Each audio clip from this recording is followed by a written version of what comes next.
Hey Forest fam, welcome to the video. So today we are going to be doing a big Q&A to help you guys prepare for Electric Forest 2023. I asked you guys on my Instagram, what questions do you guys have? I got a ton of responses, so we're going to tackle this as quickly as possible. And if you are attending for the first time, my heart is so full for you. You're going to have the most amazing experience. I did my first forest last year, which I'll talk a little bit about, and it was absolutely magical. Quickly became my favorite festival, so you guys are going to have the best time possible. If you need more resources on Electric Forest, I have 4 daily vlogs from last year. Feel free to check those out. If you guys want more Electric Forest content, I have all 4 of my daily vlogs. So if you want to see how camp check-in went and all 3 days of the festival, I will link those below. I also have some podcast episodes about it. So I have my review from last year, and then I also have a huge episode all about ticketing and everything you need to know. So if you're planning on going in 2024, definitely check out that episode. All of those resources are linked below. And with that being said, let's dive into the first question. Okay, first question, what Electric Forest did you attend? So I bought my tickets back in 2019, and obviously we know what happened with the Panini. So I didn't get to attend until 2022, but that was my first one. I did group camping with about 45 people. It was absolutely incredible. I was also a part of Electric Forest, a creator program for the first time, which was super special. So overall, last year had an amazing experience. And like I mentioned, definitely go check out the vlogs to see how that all went down. Second question was, is this your favorite festival? So it's kind of hard to pick like your favorite child because EDC Vegas, I've done 7 times and that's a big one for me. But I will say overall experience, vibes, everything, it is my favorite festival now. It's just unmatched and it lived up to all of the hype that I had heard about it. It's hard to describe until you're there, but for me and what I'm into, it just was a really special festival. So yes, it is my favorite festival as of right now. Next question, what was the check-in and check-out process like for the campgrounds and how long did it take? So we did early arrival, we paid for the Wednesday check-in pass, and like I said, I did group camping, so you are assigned a spot, so that's really nice because no matter what time you show up, we have to go to our group camping spot. But it was a pretty smooth process. I did have to go to Will Call to pick up my band because I was working for this festival. But overall, we arrived, I think, pretty early on Wednesday, and it was pretty seamless. We went through the VIP side, which I believe was also the RV check-in side, and security was very fast, so that wasn't an issue. Once we got inside the festival, it was a little confusing to just drive around and figure out like where the heck our camping spot was because group camp was almost empty at that point. So it was a little confusing, like driving around trying to find our spot. But if you're just doing GA, it's first come, first serve. So they'll like tell you what like section on the map to go to and you'll follow the signs and directions. And then checking out was a little bit of a shit show. We definitely didn't fully prepare. We slept in on Monday and we went to leave around noon on Monday and sat in like bumper to bumper traffic trying to get out of the festival, out of the GA entrance. And it took about 2 hours to get out. So in retrospect, what I would do is probably Sunday night, pack up our whole campsite in the car except for our tent, wake up super early on Monday and just like throw our stuff in the car and go to avoid that traffic. So just be forewarned, leaving on Monday, it's a little bit crazy. Question 4, thoughts on camping versus not camping. Here's the thing, it's completely dependent upon your budget and your comfortability level. Group camping was fantastic. I loved like being able to share resources. We like really had a cool setup. We had a whole like hangout lounge area in the middle and everyone's tents around it. So it was nice to have group camping. If you're driving in, you can bring all your supplies. Like you'll be totally fine doing GA camping. RVs, probably the way I'm going to go in the future. Some of my friends did the RVs and like just having that comfort, air conditioning, your generators, your power, your bathroom. Like for me at this point in my life, in my early 30s, like RV life is probably going to be the way to go in the future. Or Good Life. I did not get to do Good Life, which is the VIP section. They also have glamping there. They have preset campsites, all of that. Obviously a little bit more expensive, but I think that would be worth it if you want that elevated experience and you can get those campsites because they do have a loyalty program. So people who have been to 4 in the Forest or more get to buy their tickets earlier than general on sale. So it also depends what's left. So sometimes if you are completely new, you've never been before, you're probably just going to get like GA tickets as is if you can get tickets. So it kind of depends, but overall, I would recommend camping versus doing a hotel just because you're fully immersed in the experience. Like, you're kind of like out of the real world and you're fully there. And that's just how I feel about camping festivals. So I would personally pick any of the camping options available to you. Or if you just really are not a camping person, you can totally do a hotel or an Airbnb, and then just like go in and out of the festival. Like, it won't ruin your experience. You're still going to have an amazing electric forest. Next question, how do I stay cool while I'm sleeping? So 100% get a canopy. If you are doing like GA camping or anything, get a canopy. Most of it is just out in the field in the sun, and it gets super hot early in the morning, so the canopy definitely helped us. If you want to bring like a battery powered fan or something like that, that's a good option. Getting like tapestries or things you can hang on the side of your canopies to provide like a shading structure is good. I also had some friends who did these like blackout tents, so the tents that like have the reflective like outer like coating on the outside of it to make it like really, really dark and cool inside your tent. If you want to invest in something like that as well, but it definitely is, it's going to be hot, guys. I was waking up at like 8 or 9 in the morning when the sun started like coming in on the side. So just do like little things like that here and there to provide like shade around your tent. And then the next question was tips to survive heat in general at this festival. So I just at any camping festivals, like I'll go take cool showers just to like cool down my body temperature. So definitely recommend doing stuff like that. If you want to bring your own like camping showers, you totally can. There's free water refill sections. You could fill those up. They also have the different shower options as well in the trailer bathrooms. So doing that, having just like really comfy clothes to hang out in your campsite during the day. Like, I wish I had packed more, just like tank tops, activewear, leggings, because I brought a lot of like denim shorts and I was like, why did I do that to myself? So pack like even a bathing suit if you just want to hang out in that during the day. Bring a hat, bring sunscreen, like bucket hat, all of that kind of stuff to stay cool if you want to bring like a little parasol or something like that. But yeah, we would kind of like hang out in our like canopied area, like lounge area in the morning when the sun came up. Next question, can GA campers bring a solar shower and a tent? Yes, if you are doing that, you can totally bring in your own camping showers. That's not a problem at all. A lot of people were doing that. Some people had like the most insane camping setup, so you really can bring in a lot. I would just check the prohibited items list because there are a few things here and there, especially when it comes to like alcohol, that you can't bring in with you. So just read it. I'll link it down below. But for the most part, yes, you can bring in camping showers. Next question, is re-entry allowed throughout the day if you're camping? So yes, you can go in and out of the festival as you please, which is really nice. So if it gets like cooler at night and you forgot a jacket or something and you want to go change, you can definitely walk back to your campsite. As of last year, you kind of like enter near the Tripoli stage. So it just depends on your schedule and what sets you have. If you're all the way at like the Carousel Club, and then you want to run back to your tent, it's going to take you a while, like a half an hour to like go all the way out, come back in. You do have to go through security every time you go in and out. So you can get a locker. I would probably recommend doing that. That's what I would do the next time, just to store like extra things inside the festival so you don't have to walk all the way back. What I did is I went into the festival like typically around 3 p.m. I want to say every day, and I was in for the entire night. I didn't go back to my campgrounds until the night was over. So you can if you want to, but I would recommend doing a locker as well. All right, next question, shoe recommendations. A lot of you guys were asking about footwear, like what do I wear shoe-wise, what's comfortable? So just know you are in a grassy area, you're in the forest, it's a rougher terrain.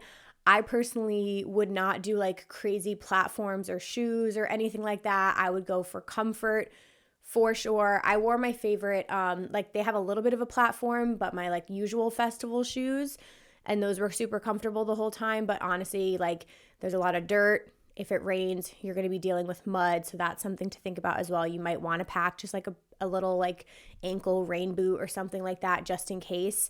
But I would go for comfort over everything. I still recommend wearing closed-toed shoes just so your feet don't get like super dirty. Around the campgrounds, I wore my sandals, and then I had flip-flops for the shower as well. So definitely don't forget shower shoes. Next question was about weather. So I would say we like lucked out last year. We did not have any rain for the most part. It drizzled like one day, but the weather was pretty good. Again, it was like very, very hot during the day, and then it got like pretty cold at night. So I just made sure that I had like a faux fur rave jacket.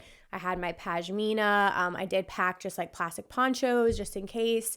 But for the most part, it was kind of just like wearing stuff that would be really comfortable and breathable during the day for the heat. And then I would just bring a jacket or a jersey or something like that to throw on me at nighttime.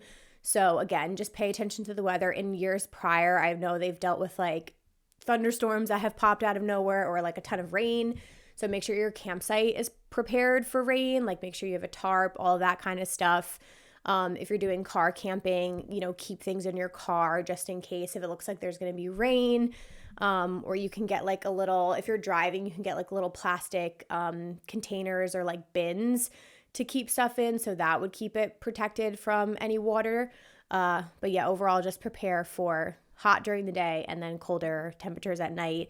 Bring blankets, sweatshirts, sweatpants, all that stuff to sleep in. Somebody said, where are the lockers? Are they in Main Street? So Main Street is in the campgrounds. That's where there's a lot of like all the vendors, the food, all that good stuff. It's kind of like this like one main walkway that all the campgrounds kind of share. I believe the lockers were inside the festival. They were not in Main Street last year, but I'll pop up a map here and I'll point it out to you guys. And again, I think those are like first come, first serve. So if you're interested in the lockers, definitely grab those before they're gone. Next question said, would you recommend trying to cook more meals at the campsite, or was the food area relatively accessible and reasonably priced?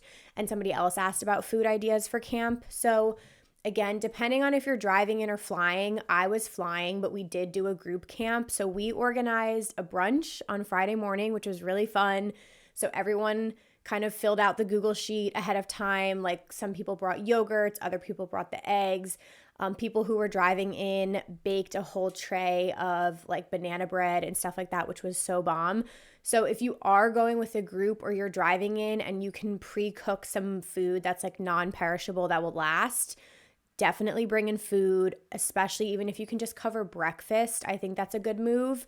I ate my peanut butter and jelly sandwiches like almost every day, granola bars. We brought some fruit in. We did bring some, alcohol in with us. We brought beat boxes and seltzers and stuff like that. And then again, people contributed the grill. So we were able to make like eggs and bacon and stuff like that for breakfast one day. I also brought in a cooler with ice. So we were able to have like our little iced coffees in the morning, which was very clutch. We just got like the Starbucks, like pre-made cold brew coffee, and we bought like a mini creamer, and we just had to buy ice every day for the cooler to keep that stuff cold. But I would recommend bringing food at least for breakfast, if not lunch. And then I bought everything else in Main Street or inside the festival. So I got like all kinds of food. I mean, they had island noodles, hibachi. I got like a tater tot, like egg scramble for breakfast one day. Typical festival prices, like anywhere from $10 to $20, $22 per meal, depending on what you get. But yeah, it was helpful to at least cook one meal inside the campgrounds. And then favorite food vendors, I have to like search my brain because it was almost a year ago now. I mean, I'm always a sucker for island noodles. I got some really good nachos now that I remember near Sherwood Court that were really good. But they have like so many different options, you guys, like smoothies, lemonades, like all kinds of stuff. Like honestly, I would just walk around. There's so many different like sections of food throughout the forest. So definitely just go explore and check out what you want to eat. And then the next question about food is, are there options 24 hours a day or only during the daytime? So as far as I know, food was open very, very late. Like when we were leaving the festival after the last set, walking through Main Street, there were still vendors open selling food. So you could get pizza, anything else like late night as well. So there definitely were like food options still open in the Main Street area. Next question, are there any info on airport shuttles as far as pickup and drop-off locations? Are they normally on time? So yes, if you go to the Electric Forest website, there are options for airport shuttles. There's a lot of different transportation options. You don't just have to rent a car and drive, which is what we did. We flew into Grand Rapids, rented a car there and drove, and it was like a little over an hour. It wasn't too bad. And then going home, unfortunately, our flight was canceled out of Grand Rapids, and we had to scramble to book a flight out of Chicago. So we had to drive like 3.5 hours to Chicago and get home that way. A bunch of my friends also rented their RV in Chicago and drove it all the way. But yes, there are shuttle buses that you can take from different airports if you guys want to do that. You can definitely carpool with people. There's ride share, so you have plenty of transportation options. Somebody asked, how much time did you typically have from the time you woke up at camp to started getting ready for the festival each day? So I would say on average, I just woke up because of the heat. So I was up by like 9 or 10 a.m. every day, like the latest personally. And then we would just hang out and we would have our breakfast around the campsite. And then I would either do my shower or something like that. And then I would start getting ready pretty much like almost immediately after I got like my breakfast, or if I went to go get a coffee at Main Street or something like that. So we would start getting ready by like noon. And then, like I said, we would go into the festival around like 2 or 3. I think Saturday was the day we struggled the most. I think we went in around 4 o'clock on Saturday, but typically like wake up by 10 a.m., start getting ready by noon, and try and like gather the group to go in by 2 o'clock is pretty much what we would do. What midday activities are there? So there's so much to do at Forest, you guys. There's so many options. So if you are up for it and you are up early, there's the Brainery in the middle of the campgrounds, which is so cool. They have all these amazing workshops like all weekend long, which they will have listed. So you definitely want to check out the schedule. Anything from like different wellness workshops, like different spirituality related things. And then they have some like funny, like related stuff like games and stuff. There's a drag brunch that's really cool. Tons of things to do in the Main Street area. There's also stuff inside the festival. So I know like Recno does his like big gay soiree, and there was like a pride parade inside, which is really cool. There's also a program they do called Her Forest, which I think is amazing. I didn't get to like pop over to their event, but it's basically this collective that allows like women to connect at Forest, and it creates like a safe space and this like whole just like really inspirational movement for women. So usually they do some sort of events on site and meetups and things like that. So that's something I would check out as well. But there's a million things. There's so many art installations. They're starting to announce things for this year. So if you go over to their website, you can already start to see like some of the things that they've posted about. And then when it gets closer, they'll announce like the Brainery workshops and all of that stuff. But plenty of activities, yoga, like all that kind of stuff is going on. Okay, I didn't touch on outfits at all, but really quickly, fashion suggestions. So like I mentioned, one thing I would do differently than last year is I didn't bring enough just like really chill, comfy clothes to hang out in during the day. So I would have brought more like leggings, shorts, just tank tops, like bathing suits, things like that to just like chill in around camp. And then I went all out with my outfits. You can do whatever the fuck you want. You can go fully, like if you want to dress up as like a rave princess, a forest fairy, like full costumes, whatever, totally can do that. There's plenty of people who go all out with their outfits. I did that last year. And then the other end of the spectrum, it could be the most chill, comfy, whatever. Like you want to wear onesies, you just want to wear like leggings, t-shirt, you want to go full like wook, whatever you want to do. Like there's so many people who dress that way. It's a lot of like families are there. There's some like more like hippie culture here, more jam band culture. So there's a lot more like casual outfits as well. So I probably, the next time I go, I think I would go more casual and comfortable with my outfits, just so I'm not like worried about being like fully dressed up. Because by the end of the festival, I was like, I don't even want to get dressed up anymore. I just want to be in like comfy clothes. So it's totally your prerogative. Just check out the weather and maybe like pick and choose days that you guys want to dress up. Somebody asked, if you bought a Higher Love ticket, can you camp in GA because their friend group bailed on them and they don't want to go through the hassle of buying a GA ticket? So basically, can you use a VIP ticket to get into GA campgrounds? So yes, you could probably get away with that because if you have VIP tickets, you can basically go anywhere, but it's not the reverse. So if you have GA tickets, you can't access the Good Life campgrounds or the VIP campgrounds. So that's the thing. So if you already have a VIP ticket and your friends are just camping in GA, you can definitely just like walk over there and camp in their tent with them. That shouldn't be a problem at all. Last few questions here, guys. Any tips for still having a decent amount of energy on Sunday? This is my first 4-day festival and I love the Sunday headliners, so I'm hoping not to be a zombie at their sets. So yeah, okay, there's a couple things you can do, and obviously like your prerogative, whatever you do is your business, but I would say obviously pacing yourself and not going too hard. So if you're doing like any kind of substances and things like that, obviously first please check everything that you're doing. I believe there's like some harm reduction associated with this festival. So again, totally your prerogative. It's not my business what you guys choose to partake in, whether you're sober or not at this festival. But obviously if you want to be alive for Sunday, you may want to pace yourself with drinking and any substances leading up until the festival. So definitely pace yourself. Try to get as much rest as you can. So maybe like Friday and Saturday, try and go to bed like maybe when the festival ends. It may be loud in the campgrounds, so earplugs are a must and eye mask is a must. So I would just say definitely get as much rest as you can. If you want to get a nap in before the festival, I think that's a good one. And then again, those things I mentioned about kind of like beating the heat, like do those things so that you're not getting dehydrated, you're not out in the sun all day, like completely roasting. That will drain your energy. Make sure you're taking breaks to sit and eat at the festival. So it's super casual during the day. You can totally like bring a blanket or throw like your pashmina down on the ground, like sit at some of the sets and just like take them in and enjoy them. So your feet are rested by Sunday. But I think all of the above will definitely help you have like a little bit more energy at that point. But I think like the resting is a huge one, eating good meals, showering, like all that stuff.